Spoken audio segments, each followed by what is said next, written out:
झारखंड में हेमंत सोरेन की सरकार बनने में महागठबंधन के नेताओं का बड़ा रोल रहा। खासतौर से राष्ट्रीय जनता दल और कांग्रेस ने वहां पर चुनाव लड़ा और नतीजा यह हुआ कि हेमंत सरकार की दोबारा वापसी हो गई। लेकिन अब जबकि बिहार में 2025 में विधानसभा के चुनाव होंगे तो हेमंत की पार्टी जेएमएम ने दावा ठोक दिया और कई ऐसी सीटें हैं जहां पर उनकी निगाह है और जेएमएम का यह मानना है कि गठबंधन से हमें ये सीटें मिलनी चाहिए, इसलिए कि यहां पर आदिवासियों की बड़ी संख्या है और हमारी पार्टी का संगठन भी है। तो आइए हम आपको बताते हैं कि वो कौन सी सीट है जहां पर झारखंड मुक्ति मोर्चा ने अपना दावा किया है। बिहार की कई ऐसी सीटें हैं, यानी लगभग 1 दर्जन के आसपास सीट है जिस पर जेएमएम का दावा है। अगर बात की जाए तो तारापुर, उसके अलावा कटोरिया, मनिहारी, झाझा यानी वो इलाका जो झारखंड से सटा हुआ है, लगभग बांका, ठाकुरगंज, रुपौली, रामपुर, बनमनखी, जमालपुर, पीरपैंती और चकाई, यानी कम से कम 10 से 12 विधानसभा की ऐसी सीटें हैं जहां पर झारखंड मुक्ति मोर्चा ने दावा किया है। और हेमंत सोरेन की जो पार्टी है उनकी ये इच्छा है कि 2025 में जिस तरह से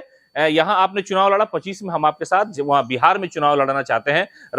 झारखंड मुक्ति मोर्चा की जो सरकार चल रही है उसमें आरजेडी के कोटे से भी मंत्री हैं, कांग्रेस के तो पहले से है ही हैं और लगातार वो रहे भी हैं हेमंत सोरेन के साथ। लेकिन अब झारखंड मुक्ति मोर्चा ने यह दावा पेश किया है कि बिहार में उन सीटों पर जो झारखंड की सरहद से सटा हुआ इलाका है या ये कि जहां पर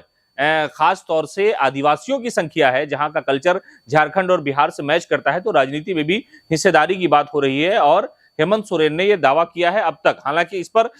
विचार विमर्श पार्टी के दरमियान, नेताओं के दरमियान होगा, इसमें अभी समय है। लेकिन अभी से प्लान बन रहा है, अभी से मूड बना करके ये कोशिश रहेगी कि जेएमएम भी यहां पर चुनाव लड़े और ऐसे हालात में आरजेडी और कांग्रेस की ये मजबूरी होगी कि उन्हें सीट कुछ ना कुछ देनी होगी। इसलिए कि अभी जब झारखंड में चुनाव हुआ तो वहां पर राष्ट्रीय जनता दल को गठबंधन में शामिल किया गया। आरजेडी के मंत्री हैं वहां पर संजय सिंह यादव, जो हेमंत सरकार में मंत्री हैं, बड़ा मंत्रालय उनको मिला हुआ है। तो ऐसे हालात में जेएमएम ये कोशिश में लगी हुई है कि जो बिहार की सियासत है उसमें भी हमारी हिस्सेदारी तय हो जाए। तो ऐसे हालात में पहले से जेएमएम के जो संगठन के लोग हैं बिहार में, वो ये पूरी लिस्ट तैयार कर रहे हैं और झारखंड मुक्ति मोर्चा के जो नेता हैं झारखंड में, वो इस पूरे प्लान पर एक तरह से समझिए कि सियासी तौर पर सिस्टम अपडेट करना चाहते हैं कि भाई हमने आपको दिया तो आपको भी हमको देना होगा। इसलिए कि गठबंधन की राजनीति दोनों सरहदों के दरमियान सटा हुआ वो जिला जहां पर अच्छी खासी आबादी आदिवासियों की है, तो वहां पर कोशिश ये रहेगी हेमंत सोरेन की कि कुछ सीटें हमारे हिस्से में आ जाए ताकि हम चुनावी मैदान में अपनी भी हिस्सेदारी तय करें। उसके बाद की बात है कि अगर सरकार आती है